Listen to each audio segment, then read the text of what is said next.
dans les airs, sur la route et sur le rail, la technique moderne apporte ses progrès quotidiens. Mais au milieu de ce modernisme, subsistent quelques vestiges du passé. À côté du 120 à l'heure, le 18 à l'heure. C'est de ce pas tranquille que sur la route de Longjumeau, l'Arpajonais qui va disparaître transportait les voyageurs. L'Arpajonais, prématurément enlevé à l'affection des vieux Parisiens, s'éteint dans sa 43e année, victime du progrès. De rapides autobus vont succéder aux tortillards. Le chef de gare n'avait rien à redouter de lui. Dans sa grande sagesse, il ne brûlait jamais la station. Alors, l'Arpajonais est un de ces innombrables petits trains, plutôt d'ailleurs des tramways, que l'on installe sur les routes de France à la fin du 19e siècle. C'est la loi Minerai en 1865 qui permet de construire ces trains aux frais des collectivités locales. Donc chacun y va de sa poche pour avoir le progrès, le transport. N'oubliez pas qu'à l'époque, il n'y a pas d'automobile. On voyage à pied, à cheval. Donc le train est encore le plus rapide avec ses modestes 15 km/h à l'époque. L'Arpajonais, c'est très curieux. Il est décidé, construit et ouvert à peu près en même temps que le Transsibérien. Je me suis aperçu de cela, puisque les études datent de 1890, le début du chantier c'est 91-92, et il est ouvert en 93 comme le Transsibérien. Vous voyez, il commence à fonctionner, évidemment lui beaucoup plus rapidement puisqu'il s'agit de faire 30 km au lieu de 9000. Ouvert par tronçons successifs, l'Arpajonais n'est inauguré que le 10 mai 1894. Alors ils étaient trois bons vivants de la région, du pays même. Et pour faire l'inauguration, ils sont donc montés dans le PA à la Grange au Cercle. Ils y sont restés pendant 3 jours. Ils débarquaient à la porte d'Orléans. Ils allaient bien sûr se restaurer dans un café. C'était bien arrosé, bien sûr. Ils remontaient dans le train et ils revenaient, ils retournaient jusqu'à Arpajon. Et ça a duré 3 jours comme ça. Et il y en avait un dans la bande il paraît qu'il répétait toujours « ça ne durera pas, ça ne durera pas ». Oui.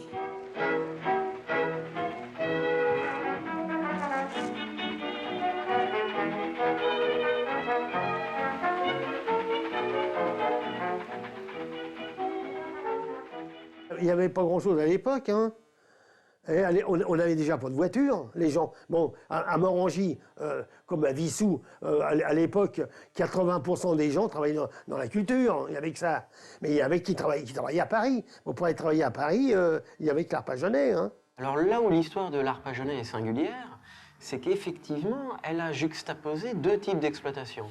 Un trafic voyageurs et un trafic marchandises, ce pourquoi il était conçu tout d'abord. De toutes les rues qui avoisinent les Halles, débouchent camions et charrettes avant que minuit sonne à l'ancienne église de Saint-Eustache, dont le parvis domine le plus pittoresque spectacle. Des monceaux de légumes fleurant vont la terre remuée. Des régimes de bananes s'entassent à côté de toutes sortes de victoires. Les légendaires forts de la Halle ont un métier que partout ailleurs on baptise du nom bénin de porteur. Le centre symbolique de Paris, le centre historique également, pour une part, ce sont les halles. Les halles centrales, comme le nom l'indique, et qui vont naturellement accueillir des productions nouvelles qui visent à nourrir la capitale. Et il faut rappeler de ce point de vue-là qu'elles sont déjà dans cette fonction nourricière depuis, au minimum, les années 1840, c'est-à-dire leur nouvelle construction.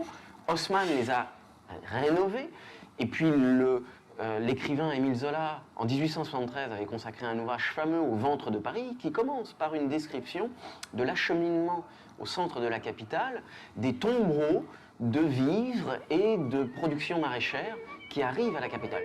Une vie intense, bruyante, nocturne, donne une note d'un réalisme puissant au quartier tout entier.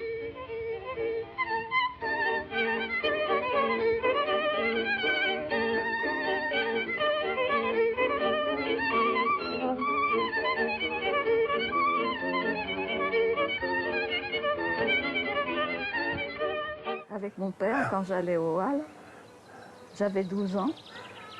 Et alors, je l'aidais à installer la marchandise sur le carreau. Ça s'appelait le carreau des Halles, près de l'église Saint-Eustache. Et il apportait ses légumes, ses fruits. Il descendait quand même avec plus d'1 tonne de marchandises. Hein. J'avais tous mes copains qui étaient aux Halles, aux pommes de terre, à la viande, donc j'allais faire mes achats aux Halles. Et alors, il y avait aussi, je ne sais plus quel jour, il y avait les fleurs. Alors là, quand la cloche sonnait, il fallait tout déménager. Alors, ils bradaient, les types, quand la cloche sonnait. Alors. Moi, je ramenais des paquets de fleurs. Au jour d'aujourd'hui, on voit les Halles comme un lieu générant beaucoup de poésie, ce qui était vrai. Mais les personnes qui travaillaient dans les Halles, c'était très très dur. Et les relations humaines à l'intérieur des Halles étaient très très dures. On n'avait pas la distanciation, je dirais, pour apprécier la poésie qui se dégageait des Halles. Au milieu désormais d'une agglomération qui, pour le Paris intramuros, compte 3 millions d'habitants et bientôt va compter 4, 5, 6 millions d'habitants, eh bien les Halles centrales vont jouer ce rôle de dispatching, si l'on veut employer un terme anglais, des biens de consommation et des biens de nourriture pour les Parisiens. Pour la seule année 1927, l'Arpajonais a transporté 24 339 tonnes de denrées alimentaires et produits divers jusqu'aux Halles de Paris. Et les grands bourgeois et même l'aristocratie terminaient souvent leur nuit, je dirais, en venant manger une soupe à l'oignon ou en venant manger dans des restaurants de qualité. Il y avait des belles et des bonnes tables, vous voyez ce que je veux dire. Il y avait un adage qui disait « le vison aime la sciure ». Donc c'était pas rare de voir des femmes emperlousées, on va dire, plein de bijoux, bien sapées et tout, je dirais être prises dans les bras d'un boucher en boubou. Il y a un grand-père à Georges, à mon mari, qui était, qui faisait de la culture, et lui, il allait aux Halles avec son cheval. Il partait le soir, parce que les Halles de Paris, c'était la nuit, hein, ça commençait à 2 h du matin. Hein. Il y avait du monde avant, mais enfin, il fallait y être avant. Hein.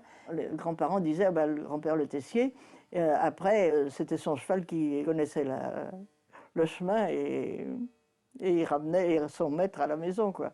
Alors, vous voyez, pour eux, ça a été quand même un avantage, quand même. Au lieu d'aller à Paris, ils ont mis leurs marchandises au train. Et puis, progressivement, sont venus se greffer, alors sur certains tronçons, à certains horaires, les voyageurs ont investi des wagons qui, progressivement, en sont venus à ressembler à des omnibus impériales de la capitale, et nous en avons un exemple ici, avec des classes, avec des systèmes de poinçonnage des tickets, avec des tarifications particulières, et des tarifications ouvrières ont probablement vu le jour sur ces lignes, comme sur la plupart des lignes de banlieue, que la Société des transports en commun de la région parisienne a eu à exploiter à partir de 1921, c'est-à-dire cette grande compagnie qui rassemblait, compagnie privée, qui rassemblait les anciennes compagnies privées, petites, d'exploitation des transports en région parisienne.